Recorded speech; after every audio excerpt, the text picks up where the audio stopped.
1. The war began at dawn, just 2 days before the talks. So, it's the early morning of June 13, 2025. While everyone's dreaming about their weekend plans, Israel decides it's time to turn Iran's dreams into, well, smoke. Operation name? Rising Lion. Not your average early bird lion, this one woke up, ready to roar and blow things up. 200 fighter jets, 100 targets, 330 bombs. What is this? A Black Friday sale. Buy one, bomb three. And of course, Mossad made a cameo too, pulling off sabotage missions straight out of a spy thriller. They didn't just bomb buildings. They went after Iran's top generals, nuclear scientists, and key military bases. Long story short, this wasn't a skirmish. This was Iran's nukes. Not on our watch version 3.0. 2. Why now? Because timing is everything. This didn't just randomly happen. It was 2 days before the 6th round of US-Iran nuclear negotiations. Coincidence? Absolutely not. From Israel's point of view, if that deal goes through, we lose the upper hand. Can't let that happen, so they launched first. Netanyahu said it himself. If we don't stop Iran now, they'll have nukes in months. And that's an existential threat. Translation? Diplomacy is great, but bombs are faster. Welcome to the era of fighter jet diplomacy. In this world, words are silver, but precision airstrikes are gold. 3. Iran's response. You think this is your living room, Iran? Oh, they were furious. Israeli jets flew near Tehran, hit 6 major military bases, and disappeared like ghosts. That's not an air raid. That's someone breaking into your house and stealing your kimchi. Yes, even Iran deserves culinary dignity. Supreme Leader Khamenei immediately stepped up. This is war, and the result will be destruction. And he meant it. Iran launched True Promise 3, which, let's be honest, sounds like the 3rd season of a political revenge K-drama on Netflix. Hundreds of missiles fired, directly aimed at Israeli intel and defense centers. Revenge mode? Fully activated. 4.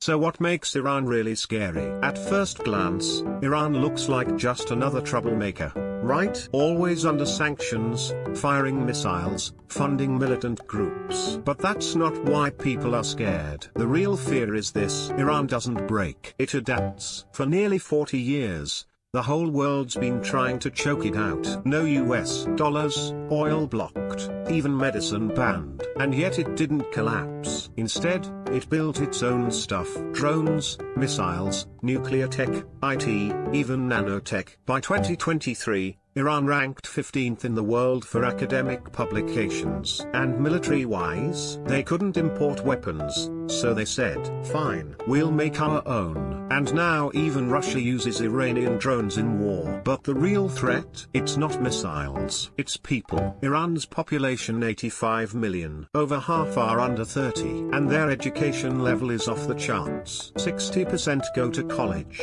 More than half of university students are women, many studying science, medicine, law. You try suppressing a generation like that. And let's talk resources. Oil reserves 4th in the world. Natural gas 2nd. Plus pistachios, saffron, pomegranates, dates. Seriously, it's like a farmer's market with tanks. Throw in rare earth minerals, copper, zinc, iron, you name it. Iran isn't just a petrostate. It's a resource superpower waiting to be unleashed. And culturally, Iran is Persian, not Arab. Their civilization goes back thousands of years. They didn't just survive conquest and colonization, they kept their identity. So when you put it all together, smart people, endless resources, unshakable pride, a potential game changer. That's why nobody wants Iran to wake up, because if it does, it rewrites the rules. 5. Wait, weren't Israel and Iran once friends? Believe it or not, the two nations now trading airstrikes like insults on Twitter. They were once buddies. Back in 1948, when Israel declared independence,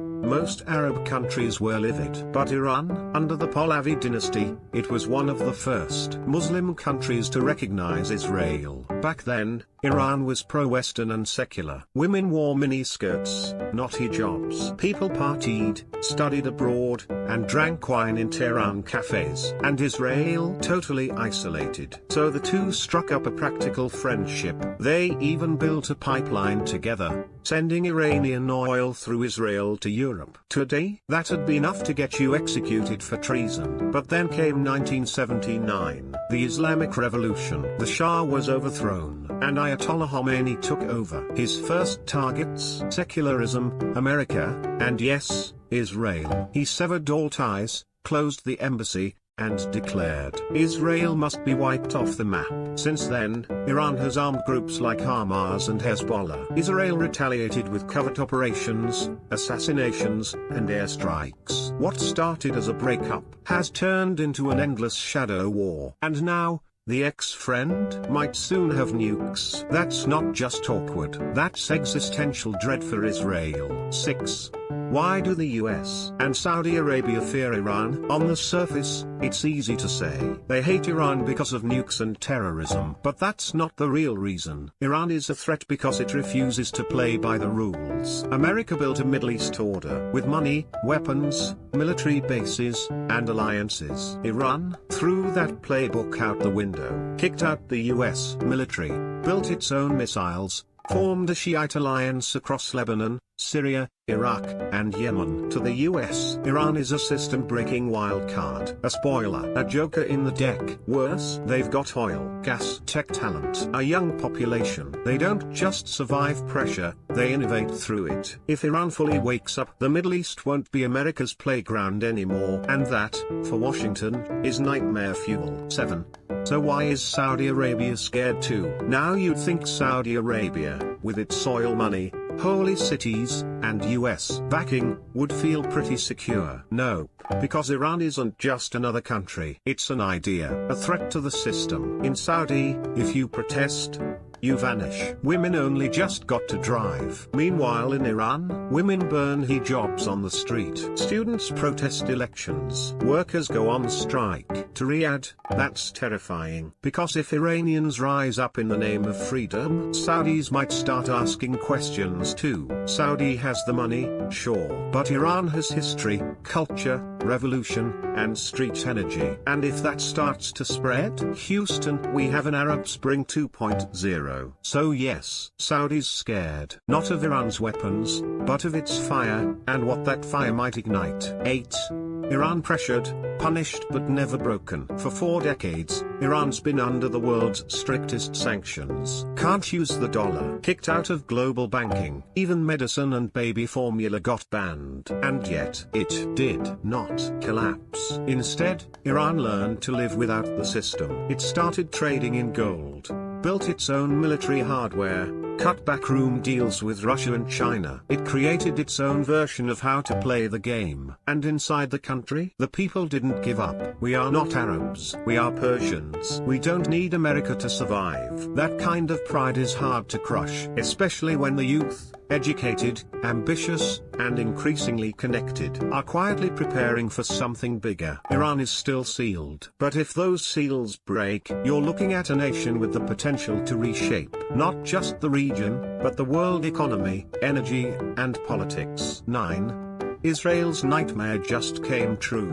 For years, Israel's warned, if Iran gets the bomb, we're done. And now, it's almost there. So Israel hit first, not with covert agents this time, with 200 fighter jets and 330 bombs. Loud, proud, and in broad daylight. Their intel says Iran has enough enriched uranium to make up to 15 nuclear bombs within weeks. So what does Israel do? We'll strike again and again until we bury it, literally. Without US stealth bombers or deep bunker busters, Israel's using a repeat strike strategy. And let's not ignore the politics. Netanyahu is under fire at home. The Gaza war drew international backlash, UN resolutions, protests, political cracks. So what do? Start a war. Unite the people. Buy some time. It's an old trick, but it still works. And Iran didn't hesitate. True Promise 3 launched that same night. Missiles rained down. Suddenly,